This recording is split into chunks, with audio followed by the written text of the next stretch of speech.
umbea. Maana tena yule kidini mtu shoga yangu. Kwani asitoke karantini? Kwani tulitoka? Niliona drama zima. Nikupe habari za kwenye harusi kwani nilienda shoga yangu. Mpango tuliopanga niwapitie kama kawaida nimekuja pale. Si ndio namuona yule mwanamke anawakusanya kama kuku wa kienyeji anawapeleka ndani. Nikasema nisije nikajitafutia la kujitafutia. Niende zangu nyumbani. Nikajichimbia. Lakini ungeenda tu shoga yangu. Una sasa mambo mazuri yametupita. Haya wewe mtoto wapi sisi kwenye shughuli kilichoendelea huko? Nilikuwa nimeipania sana hiyo harusi. Ningeenda kama nani? Na isitoshe ukumbi wenyewe nilikuwa siujui.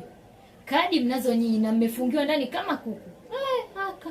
Nikaona nirudi zangu nyumbani, nitulie zangu, maisha mengine yaendelee shoga yangu. Maskini, pole sana shoga yangu. Sima yule mwanamke najua kanikera nikaniboa kule. Yaani sijui tutamwambia nini sana. Maana kanikata